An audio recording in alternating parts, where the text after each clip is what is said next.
Yun, nakapag-deliver na ako dito sa Carlton, Texas. Ngayon, nandito na ako sa La Porte, Texas. Ano to, east ng Houston. So, kailan ba yun? Martes. Mismo Martes. Pagka-deliver ko ng Tuesday, dumiretso na ako dito sa La Porte. Mga 4-hour drive yun. Mula, yun nga, malapit ako sa Dallas nun yung Carlton. Mula doon sa Dallas hanggang dito, 4 hours. Malapit naman to sa Houston. So ngayon, Webes na ngayon. Buong araw, nandito lang ako sa tank wash. Dito na ako natulog. Pati nung Tuesday pa. Tuesday ng gabi ako nandito eh. So, nung Friday pala. Bukas Friday. Pick up na ako dyan sa Port Neches. Mga 1.5 oras dito. Friday yon men. Tuesday ako nag-deliver, ang pick up ko Friday. Tagal na paghihintay, no? 2 oras, 2 araw kalahati. So, na-reset na yung logbook ko. And, magde-deliver ako sa Monday. Sa Mississauga.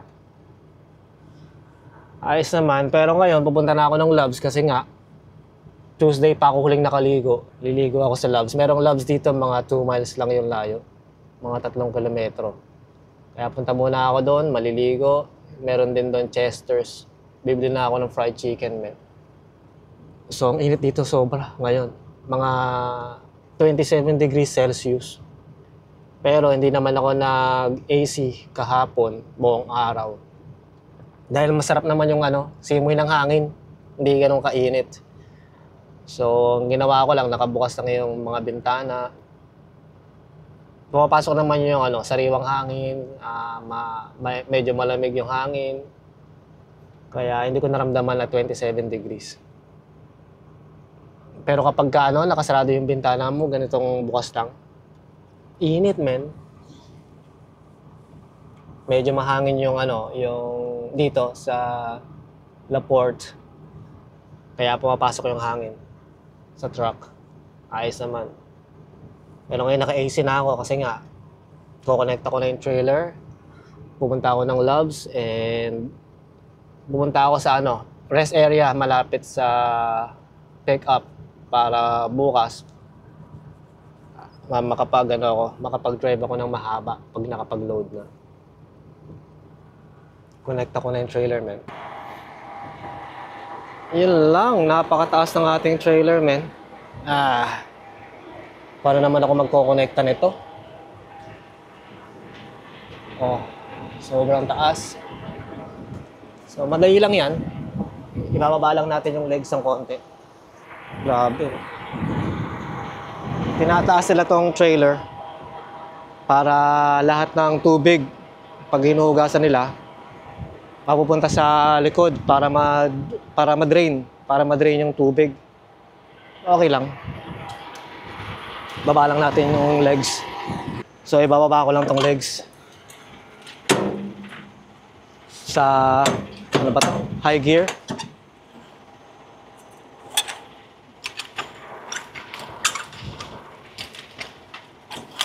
Tignan natin kung kaya natin yung low gear.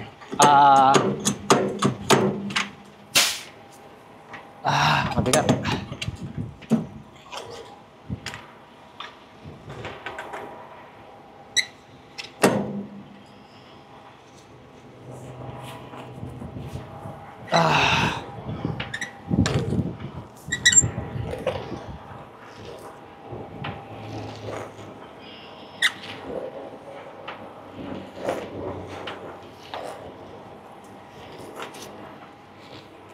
Bigat.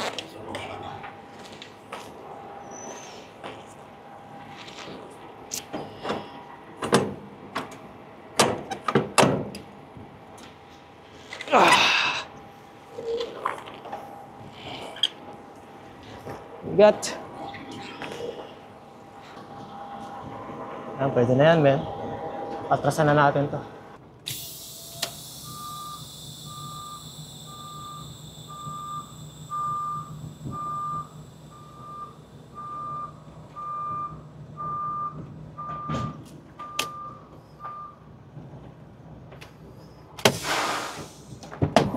Ayos na. So, itataas ko na itong legs ulit.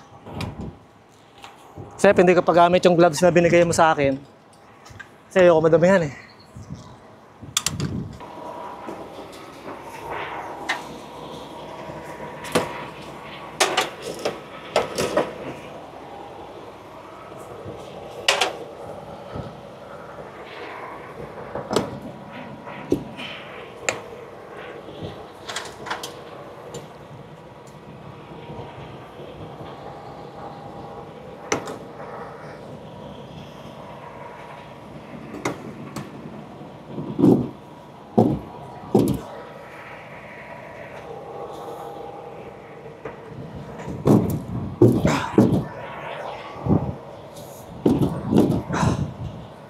Yes.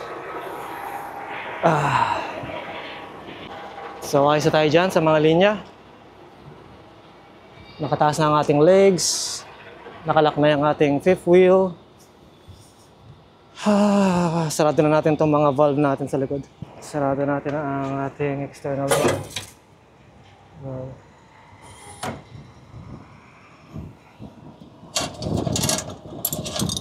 Meron tayong gasket.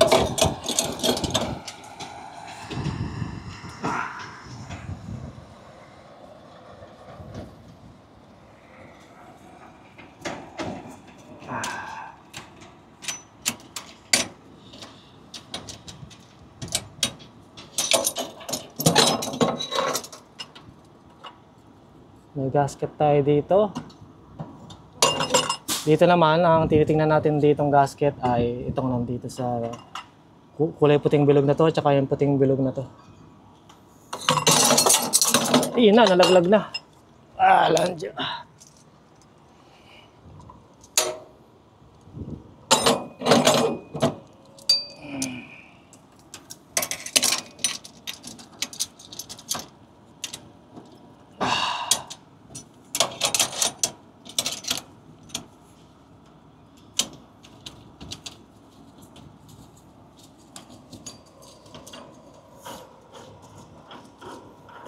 Lagyan ko ng cable tie ito para siguradong walang magbubukas.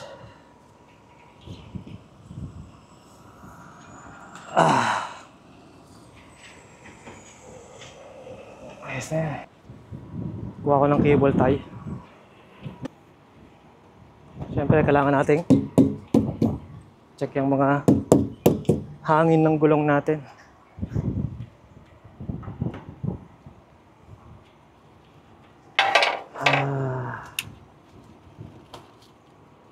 Tatalian ko lang tong ating external valve. Ayan.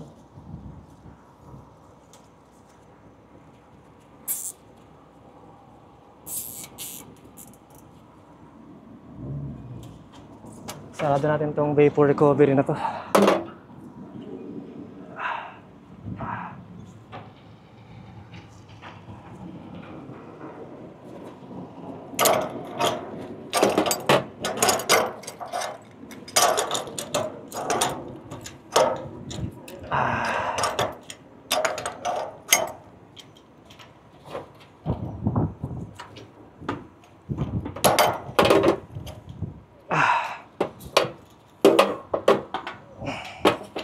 Pita. Putik. Bakit ganun? Sara. Ay, putik. Bakit?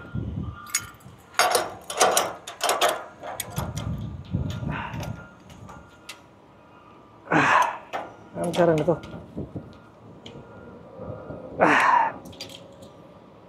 Ayaw ah.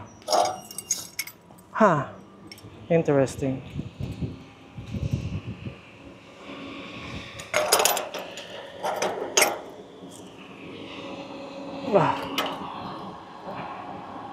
Tanggalin ko kaya ang gasket.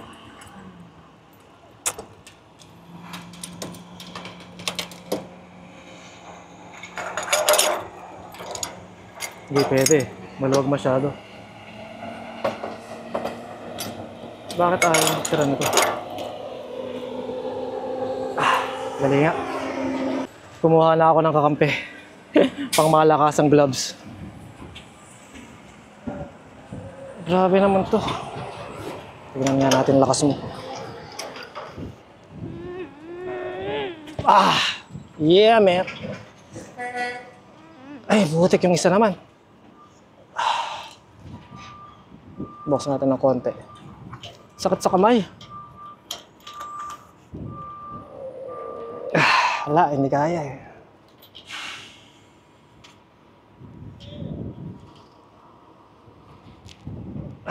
Bakit? Actually. Iyon! Mismo. Grabe to, pinahirapan mo ako ngayon. Ito.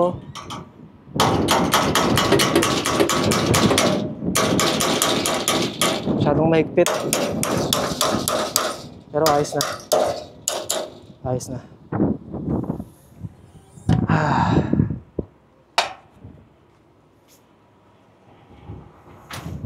Check naman natin to. Ayos tayo dyan. Akit tayo sa taas. Sarado natin tong dome. Bagong-bago yung ating gasket.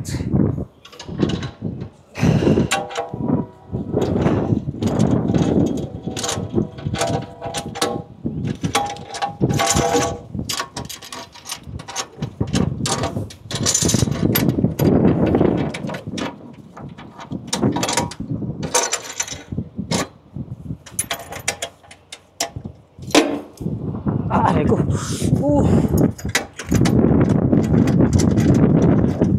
Okay.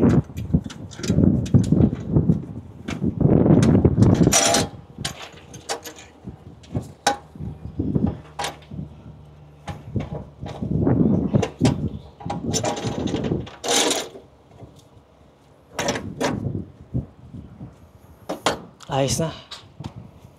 Check natin tong ating washout cap. Ayos, masikip. Uy, lakas ang hangin.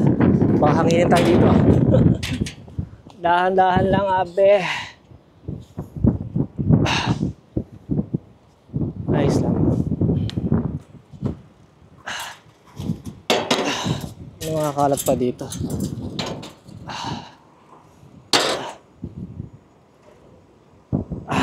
Ayos na.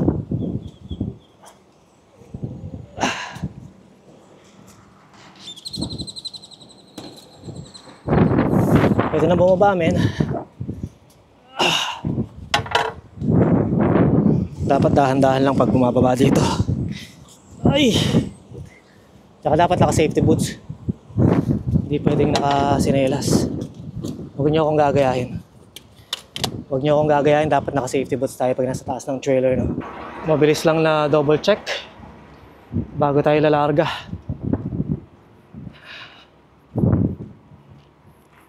Double check, triple check, quadruple check. Basta puro check lang tayo. It's better to be safe than sorry. Okay na. So hindi ko pa pala nakukuha yung washout ticket. Kukunin ko muna. Actually, kahit malinis ang ating trailer, para lang sigurado, talihan ko na rin tong ating external valve. Ayan, ayan. Para lang siguradong walang magloloko. Ayos na yan. Pag yan nawala, ibig sabihin may nangloko sa atin. Ayos na. Pwede na tayong pumunta ng truck stop, men. Makaligo, makakain, and what not. Ayos na. Daming trailer dito, men. La Porte, Texas. Punta na tayo ng truck stop.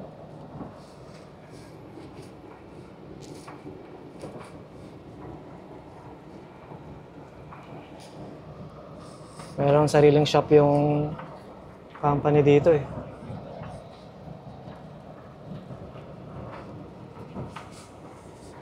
Grabe, lagabok. Makaligo namin.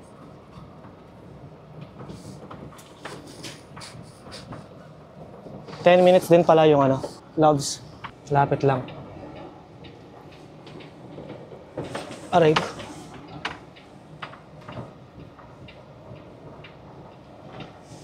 Meron naman shower dito sa driver lounge, pero mas maganda yung ano eh. Mas masarap maligo sa truck stop. Ganda ng truck na to. Nakaligo na ako. Nakakain na rin ako ng fried chicken, man. Ang kinain ko ang fried chicken, buto-buto na lang. Chester's, man. Sarap. So, ito na nga ako sa truck stop. Bukas ang bintana ako ng... Bukas na bukas, no? Itong kurtina na yan, sinarado ko para yung init ng araw hindi papasok. Ito, bukasin itong bintana natin na to. So, dahil nga sobrang init dito, suko na ako. Ayoko nang humiga dito sa, ano natin, ang tawag dito, sleeping bag. Kaya, kailangan ko na siyang i-impake, men. Hindi na pwede to. Mainit, man.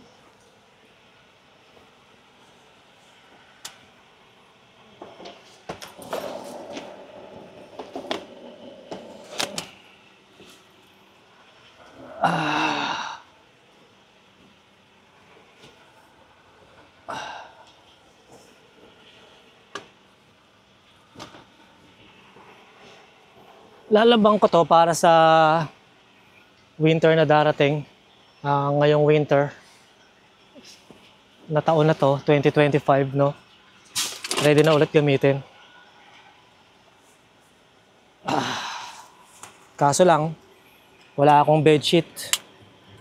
Meron naman ako ang ano, protector.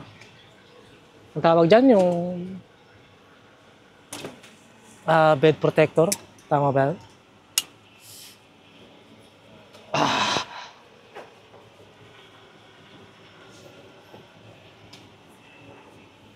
Grabe init.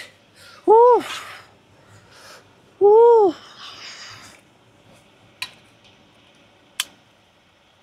Lagay ko muna to sa taas. Putik, meron palang computer. Dito na lang. Yan, dyan ka muna. Itong ina-upload ko na video na to, ang tagal. Isang buong araw na yan. Dalawa. Mabagal yung internet ko eh. Ano? Tagal mag-upload. Kaya nandyan yan sa taas kasi ayoko siyang ilagay dito. Baka maarawan, mainitan. At least dun sa taas. Hindi matatapakan. Ayoko ring lagay dito sa aking lamesa dahil patungan ko ng pagkain yan eh. Anyway, manonood muna ako ng TV. Tapos pahinga. Hindi na ako lalapit sa sa pupuntahan ko. Kasi hindi naman ako nagmamadali. Kaya bukas na lang ako aalis. Dahil nga 1 oras at kalahati yung pick up na yon mula dito. Okay lang mabawasan yung driving hours ko kasi Monday pa naman ang deliver. So mga Sunday night o Sunday afternoon, nandun na ako sa Mississauga siguro. So papahinga muna ako, man. Nabusog ako sa fried chicken, man. Sarap.